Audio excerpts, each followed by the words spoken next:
네, 오늘은 예수 그리스도의 이름으로 라는 제목의 말씀을 우리가 함께 나누겠습니다. 오늘 본문 말씀에는요, 사도들의 첫 재판 사건이 기록되어 있습니다. 이들은 전날에 잡혀서 감옥에서 하룻밤을 지내게 되고 이제 공회 앞에서 재판을 받게 된 것입니다.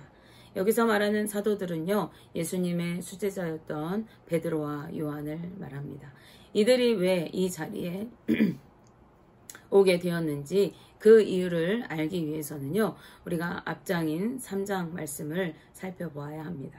네, 오순절 마가의 다락방에서 성령의 임재를 경험하고 난 이후에 성령을 받은 제자들에게는 어떠한 특징들이 나타나기 시작했습니다. 우리가 잘 알고 있죠. 그들은 서로 물건을 통용하고 재산과 소유를 팔아서 교회 공동체 안에 있는 필요한 형제 자매들에게 나누어 주었습니다. 그리고 날마다 한 마음으로 성전에 모이기를 힘쓰고 함께 모여서 기도하였습니다. 그리고 기쁨과 순전한 마음으로 떡을 떼며 교제하였습니다. 날마다 구원의 기쁨과 감격으로 하나님을 찬양하고 영광을 돌렸습니다. 이러한 특징들 위에 두드러진 특징 한 가지가 더 있었는데요. 그것은 사도들로 말미암아서 많은 기사와 표적이 나타났다는 것입니다. 사도행전을 통해서 우리는 그 사실을 확인할 수가 있습니다. 사도들은 병자들에게 손을 얹어 낫게 하고 귀신을 쫓아내는 능력을 행하였습니다. 이 능력은 영지주의자들이 이야기하는 어떤 신령한 영적인 체험과는 다른 구별된 것입니다. 그것들을 잘 구별할 줄 알아야 돼요. 이 사도들이 행했던 표적은요, 예수님께서 이미 말씀하시고 약속하신 그러한 것들입니다. 마가복음 16장 17절 18절 말씀에 보시면은 예수님께서는 부활하신 후에 하늘에 오르시기 전에 이미 제자들에게 믿는 자들에게는 이러한 표적이 따를 것이다 라고 말씀해 주셨어요. 즉 믿는 자들에게는 반드시 표적과 기사가 나타나게 된다는 것입니다. 그것은 믿는 자들에게 성령이 임하심을 통해서 성령의 임재를 통해서 가능하게 됩니다. 성령이 우리에게 임하실 때 권능을 받게 되기 때문에 우리에게 능력이 나타나게 되는 것이죠. 베드로와 요한에게도 성령이 충만하게 임하였고 그들에게 능력이 나타나게 된 것입니다. 또한 날마다 성전에 올라가서 그들이 기도하였습니다.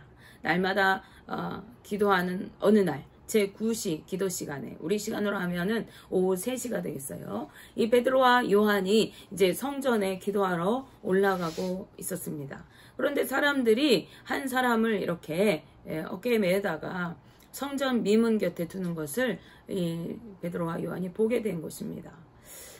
그 매어온 사람은요, 태어날 때부터 걷지 못하는 사람이었어요. 걷지 못하니까 어때요? 농사를 지을 수도 없고 또 일을 할 수도 없고 그래서 제 힘으로 움직일 수도 없는 그러한 사람이었기 때문에 사람들이 이렇게 매어온 것이죠. 그러니 일할 수 없어서 먹고 살 길이 막막한 그 사람의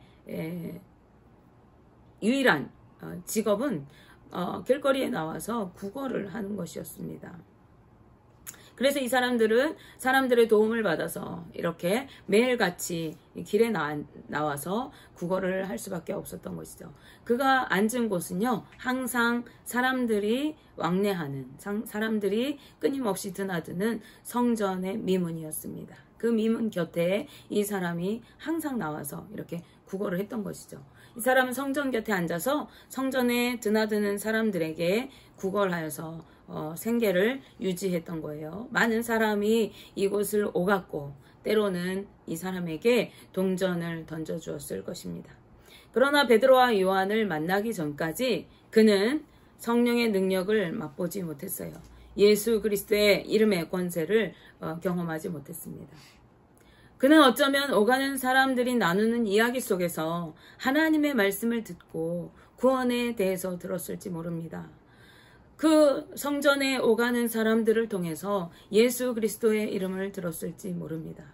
그러나 교회가 능력을 행하지 못할 때 그를 구원할 기회를 얻지 못하였습니다.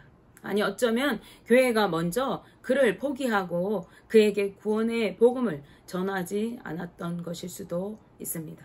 그러니 베드로와 요한을 만났을 때에도 그는 그저 동전 몇 푼이라도 얻어볼까 하여서 고개를 땅바닥에 닿도록 조아리고 한 푼만 주시기를 구했을 거예요. 구걸을 했을 것입니다. 그 모습을 본 베드로와 요한이 함께 우리를 보라고 말합니다. 그러니까 나에게 무엇을 주려고 하나 보다 이렇게 생각하고 그가 고개를 들어서 기대에 찬 눈빛으로 베드로와 요한을 올려다보았습니다. 그 순간 베드로가 그 환우에 오른손을 잡아 일으키면서 이렇게 선포합니다. 금과 은은 내게 없거니와 내게 있는 이것으로 내게 주노니 나사렛 예수 그리스도의 이름으로 일어나 걸으라. 아멘. 이렇게 베드로가 은과 금은 없지만 내가 예수 그리스도의 이름, 내가 가지고 있는 그것으로 너에게 준다. 그 이름으로 너는 일어나 걸으라. 선포했을 때 이 사람의 발과 발목에 힘이 들어갔어요. 그래서 이 사람이 벌떡 일어났습니다.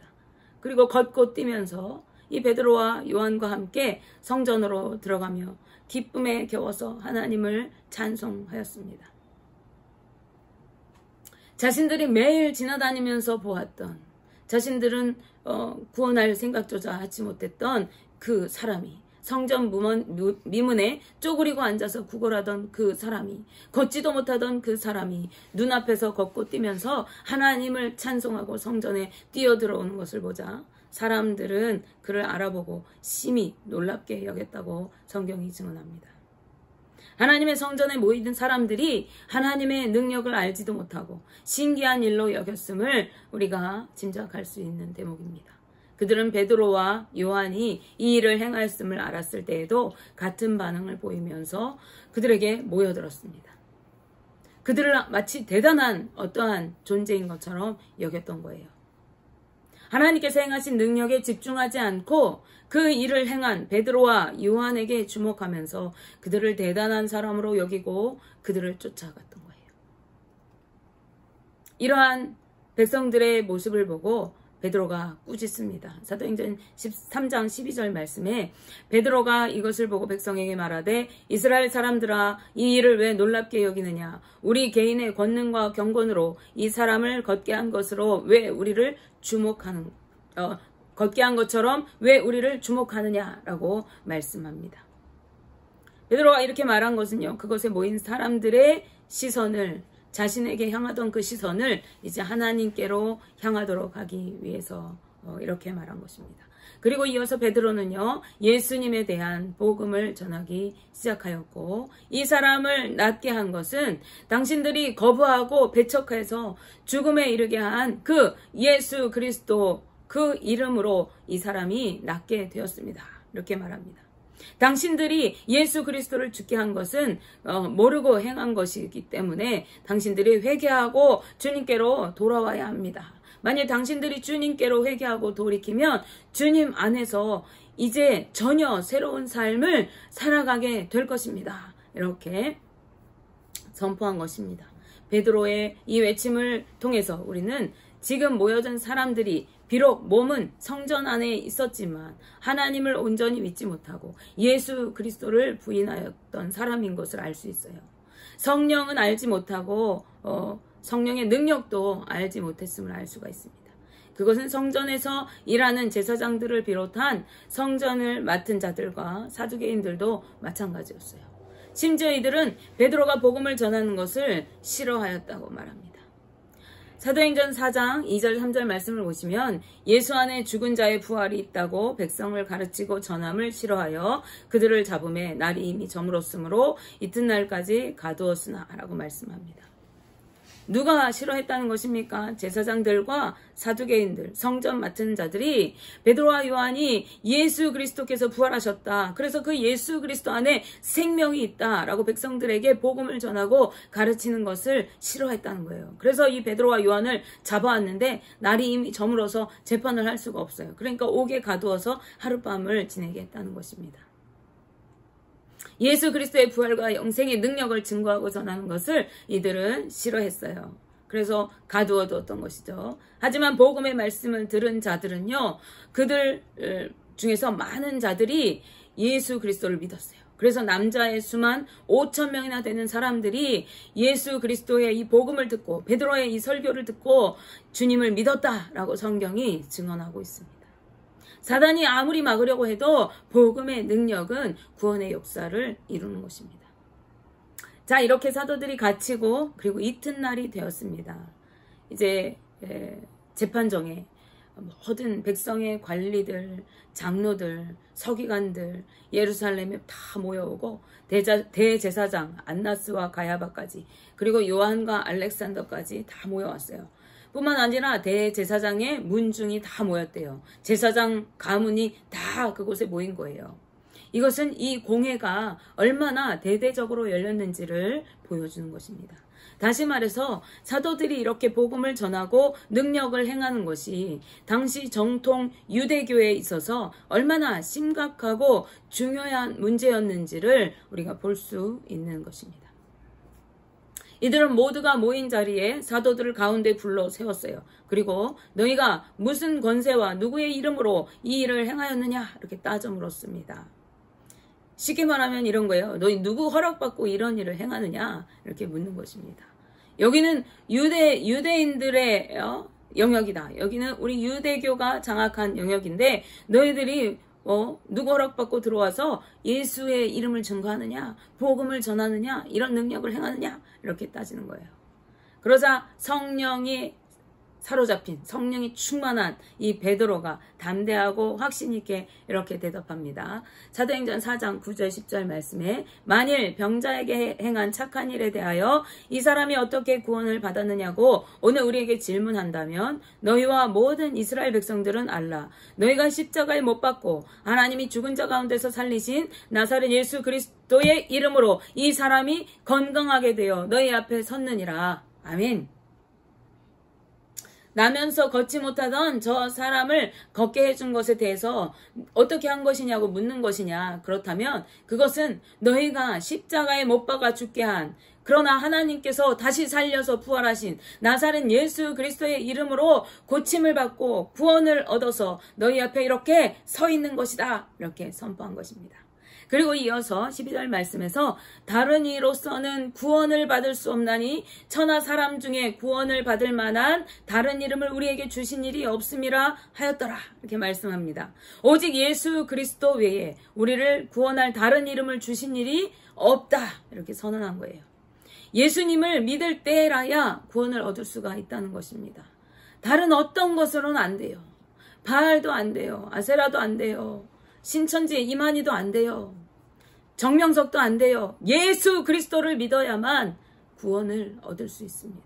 착하게 살아도 안 돼요. 성경 지식이 많아도 안 돼요. 오직 예수 그리스도를 믿어야만 구원을 얻을 수 있습니다. 재판하러 모인 사람들이 베드로와 요한이 담대하게 말하는 것을 보고 당황했어요. 베드로와 요한은 본래 직업이 뭐였습니까? 그들은 갈릴리 어부 출신이에요. 어부들은 당시에 천시되던 업신여김을 받던 그런 직업입니다. 그래서 이들이 제대로 배움도 없고 학문을 가진 적도 없는 사람인 것을 이들이 다 알았어요. 공회원들이 알았어요. 그래서 저들이 제대로 말도 못하고 답변도 못하겠지 이렇게 생각을 했는데 너무나 말을 잘하는 거예요. 그것도 담대하게 답변을 한 거예요. 게다가 이 사도들이 예수님이 살아계실 때 예수님과 함께 다녔던 것들을 자신들의 눈으로 지켜보았거든요. 그리고 지금 눈앞에 병이 나은 사람이 사도들 곁에 서서 증거로 이렇게 딱 써 있는 것입니다. 그러니까 이 재판에 참여한 공회원들이 사도들을 비난할 말이 없는 거예요. 대응할 수가 없는 거예요. 그래서 그들은 사도들을 공회 밖으로 내보냈어요. 이렇게 잠깐 밖에 나가 있어 이렇게 하고 서로 이 사건을 어떻게 할까 의논하기 시작했습니다. 사도들로 인해서 표적과 기사가 나타났는데 그것이 예루살렘 모든 사람들에게 알려졌어요. 아까 뭐라 그랬습니까? 그 표적을 본 그리고 복음을 들은 5,000명이나 되는 남자들이 있었잖아요. 남자만 5,000명이었으니까 여자와 아이들까지 합치면 엄청 많은 사람들이 예수 그리스도를 믿게 된 거죠. 유대교의 정통에 속한 예루살렘 성에 그리스도를 믿는 사람들이 기하급수적으로 늘어나는 이러한 현상이 일어나게 된 것이에요. 그런데 그 표적이 나타났고 사람들이 이미 봤기 때문에 그것을 가짜라고 부인할 수가 없습니다. 그러니까 어떻게 그들이 복음을 전하는 것을 막을 수 있을까? 그 방법을 논의하기 위해서 이제 머리를 맞댄 거죠. 하지만 어찌할 방법을 이들이 찾지 못했어요. 그래서 겨우 찾아낸 방법이 뭐냐면, 너희 이제 복음 전하면 가만 안 둘 거야. 너희 사람들에게 복음 더 이상 전하면 안 돼. 이렇게 위협을 하고 더 이상 복음을 전하지 못하게 하자고 결론 지었어요. 그렇게 하고서 사도들을 다시 불러다가 이렇게 이러한 말로 협박을 합니다. 너희가 다시 복음을 전한다면, 예수 이름을 전한다면 가만두지 않겠다. 이렇게 위협을 합니다. 그 말을 들은 베드로와 요한은 하나님 앞에서 너희의 말을 듣는 것이 하나님의 말씀을 듣는 것보다 옳은지 판단하라. 이렇게 말하면서 우리가 직접 보고 들은 것을 말하지 않을 수가 없다. 이렇게 항변합니다. 우리가 하나님의 말씀을 들어야겠냐? 너희 말을 들어야겠냐? 우리는 예수 그리스도와 함께 그 능력을 보고 그 말씀을 듣고 했다. 우리가 듣고 보고 한 것을 어찌 증거하지 않겠느냐? 이렇게 따져 물은 것이죠. 하지만 더 이상 사도들을 처벌할 방법이 이 재판장, 공회원들에게 없었죠. 그래서 할 수 없이 공회원들은 아무튼 너네 복음 다시 전하면, 예수 이름 다시 전하면 가만 안 둘 거야? 이렇게 협박을 하고 놓아버렸다는 거예요. 왜냐하면 백성들이 일어난 표적을 보고 하나님께 영광을 돌리고 막 난리가 났거든요. 그러니까 이 사도들을 죽였다가는 그 백성들에게 원성을 들을 것이 불보듯 뻔하잖아요. 그래서 더 이상 사도들을 어찌할 수가 없었던 거예요. 그래서 사도들은 이후에 예수 그리스도의 이름으로 많은 표적을 행하고 복음을 증거하고, 그래서 믿는 사람들이 날마다 더해졌어요. 이것은 성령의 능력을 받은 교회의 모습입니다. 예수님께서 명령하셨던 대로 성령이 임하심으로 권능을 받아서 증인으로 살아가는 삶인 것이죠. 그리고 또한 오늘날 교회가 회복해야 할 모습이 바로 이 모습입니다. 오늘날 교회는요, 성령의 능력을 잃어버렸어요. 교육과 제자훈련 등 성경 교육을 통해서 성경 지식은 많아졌어요. 머리는 커졌어요. 그렇지만 기도하지 않습니다. 성령의 능력을 제대로 알지도 못하고 성령의 능력을 나타내지도 못하는 그러한 불구자의 모습으로 믿음 생활을 하고 있어요. 믿는 자에게 나타나야 할 표적과 기사는커녕 삶 속에서 경건의 능력이, 거룩한 구별됨이 나타나지도 않습니다. 그러니 복음의 역사가 일어날 리가 없어요. 오히려 세상에 짓밟히고 손가락질을 받습니다. 교세는 자꾸만 줄어가고 심지어 세상 사람들은 더 이상 교회가 이 세상에 존재해야 할 이유가 없다라고 말하기까지 합니다. 이 같은 상황에 이르게 된 것은 교회가 온전한 믿음을 상실하고 성령의 능력을 잃어버렸기 때문에 그래요. 예수 그리스도의 이름의 권세를 잃어버렸어요. 성령은 알지도 못하면서 예배는 드리고 봉사는 하고 헌신은 하고 구제는 합니다. 그러나 복음의 증인으로 살아가지 못해요.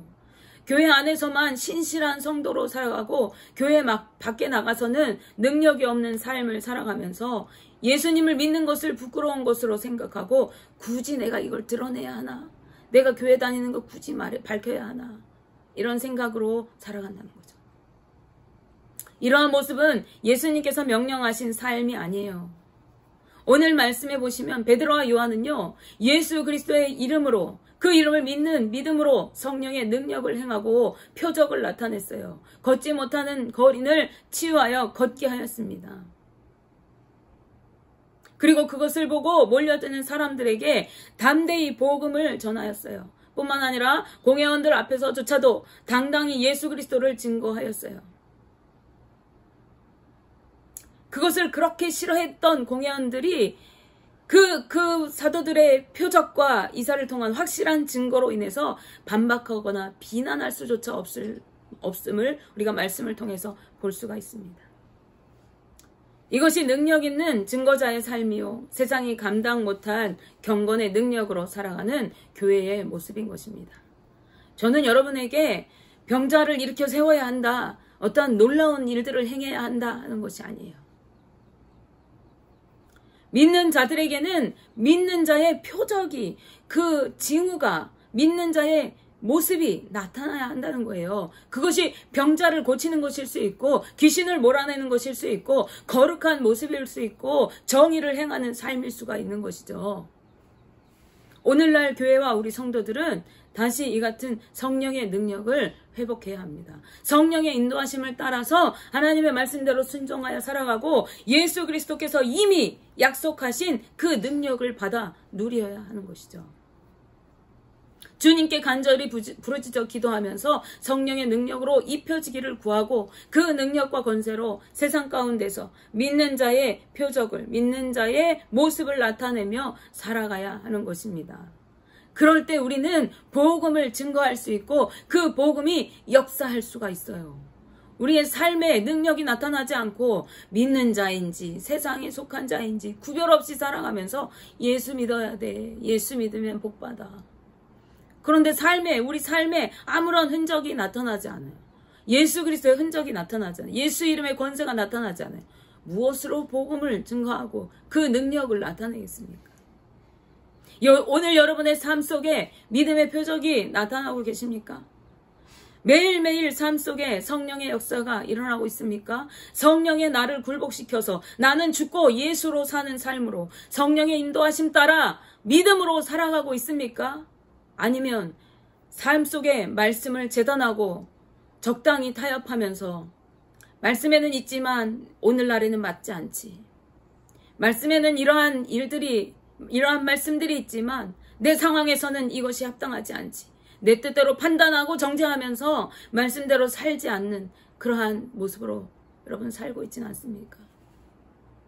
원하기는 우리 모두가 성령의 능력으로 충만하여져서 믿음의 표적을 나타내며 복음의 증인으로 살아갈 수 있기를, 그리하여서 주님이 다시 오실 때 부르신 뜻대로 사명을 잘 감당하고 주님 앞에 섰을 때에 잘하였다 충성된 종아 인정해 주시는, 그래서 하늘의 상급을 누리며 복된 주의 자녀들로 세워지는 역사를 이룰 수 있도록 살아가게 되시기를 주님의 이름으로 축복하며 기도합니다. 기도하겠습니다.